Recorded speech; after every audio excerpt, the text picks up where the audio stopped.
Pertanyaan dari Mutahharoh, misalkan kita mau menghatamkan hafalan Al-Quran di pondok, tapi ayah nyuruh boyong, bagaimana Gus?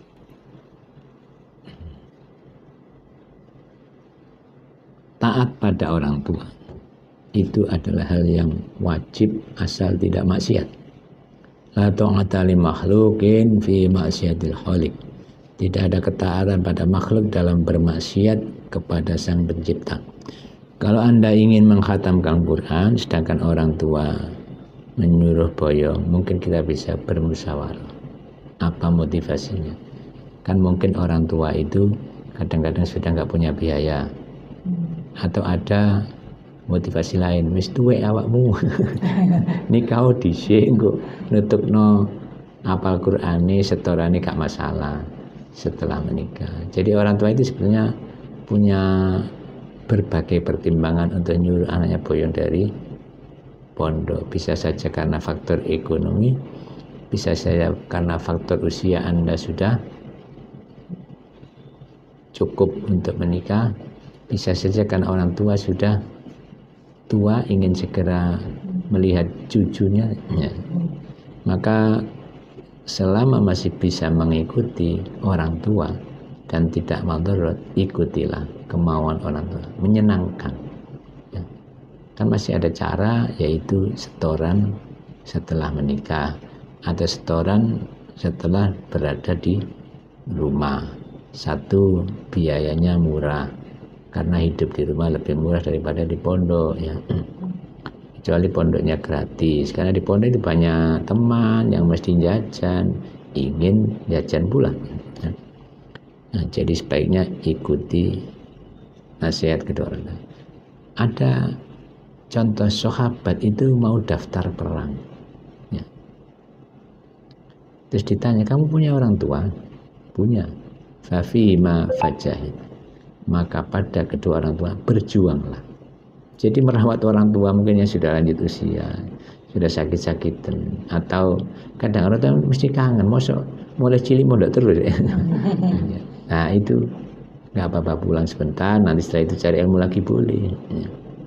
Nah itu perang aja disuruh merawat orang tua ya. Nah, cari ilmu termasuk bagian dari jihad, perjuangan. Maka muliakan orang tua, ikuti saran orang tua ya. Kalau bisa dinego, mungkin dinego aja, masih cari ilmu ya. Sama-sama baiknya cari ilmu jaga bagus, mengikuti orang tua juga bagus. Tapi kan ada beberapa ilat atau faktor penyebab mengapa orang tua memutuskan memanggil atau mengajak anaknya boyong, itu pasti ada. Coba tanyakan supaya sama-sama saling menghargai, saling memahami dan tidak salah paham, dan Anda juga bisa dapat ilmu, orang tua juga memahami ya.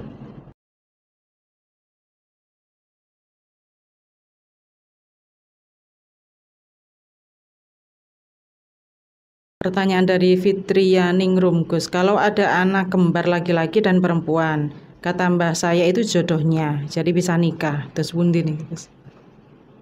Kakak beradik itu adalah mahram, haram dinikah. Hurrimat alaikum ummahatukum wa banatukum wa akhwatukum. Diharamkan atas kalian adalah ibu-ibu kalian, wa banatukum, anak-anak perempuan kalian, wa akhwatukum, saudara perempuan kalian. Jelas ya, surat An-Nisa ini jelas, mepet juz 5 ya. Nah ini nggak boleh. Namanya mahram itu dilarang selama-lamanya untuk menikahinya. Kalau ada kakek yang punya pendapat kembar itu jodohnya, mungkin jodoh rezekinya, bukan menikah ya. Haram menikah ya, nggak sah nikahnya, dan berzina kalau tahu hukumnya ya. Saya kira itu. Jadi sekali lagi lihat surat An-Nisa ini ya. Insya Allah Anda akan tahu siapa yang haram dinikahi, siapa yang halal dinikahi. Saya kira itu ya.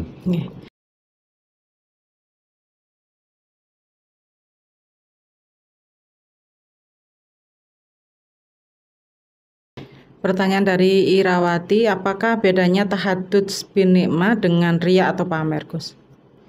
Untuk Mbak Irawati di Kota Madian Diwa, apa bedanya menceritakan nikmat, yaitu amma bi ni'mati rabbika hadis. Adapun dengan nikmat engkau maka ceritakan. Itu maksudnya ada yang menafsiri nikmat Rasulullah yang menjadi nabi, ceritakan pada orang bahwa ia sebagai nabi dan juga wahyu-wahyunya sampaikan kepada umat manusia. Itu salah satu tafsirannya. Ada yang mengatakan, ya ulama menafsiri, ya nikmat secara umum, sebab ayatnya memang umum. Kalau dapat nikmat, kita sampaikan pada orang. Tujuannya bukan kayak pamer-pameran, tapi memang mensyukuri nikmat Allah. Yang paling gampang, gunakan nikmat itu untuk kebaikan. Kita alhamdulillah. Dua, kita gunakan untuk kebaikan, itu namanya mensyukuri nikmat. Duit-duit kayak ibadah umroh, kayak menafkahi anak istri, untuk makan supaya sehat, ya, untuk berbuat baik, itu namanya mensyukuri uang pemberian Allah, ya. Nah, bedanya tipis antara pamer dengan syukur, tergantung niatnya. Kalau menceritakan tujuannya adalah bersyukur, ya mendapat pahala. Kalau niatnya supaya dilihat orang, supaya kedengaran orang, ya pamer. Nah, riya itu bisa menghapus pahala, bisa mengurangi pahala seseorang, ya. Kalau bisa, ojo cerita tok. Yo kirimono wewehono. Panen jagung kok cerita tok. Yo kirimi sak keranjang tapi ireng. Yo cerita tok itu gak enak manfaat, lah. Tambah dadene wong sakit hati. Nek oleh nikmat cuma cerita, gak nyiprat belas ini. Ini namanya sugih tapi gak berimbas pada tangga. Kalau Anda sugih, yo supaya berimbas pada tangga, yo kirimono, bagi-bagilah sebagian, tidak seluruhnya. Itu bagian dari bersyukur, ya. Ya terima kasih. Insya Allah nanti Allah menambah rezeki kalian, rezeki kita kalau kita berbagi. Sebab Allah akan mengganti minimal 10 kali lipatnya. Itu bisa sampai 700 kali lipat kalau kita berinfak, bersedekah, ya. Maka jangan eman-eman, ya. Saya kira itu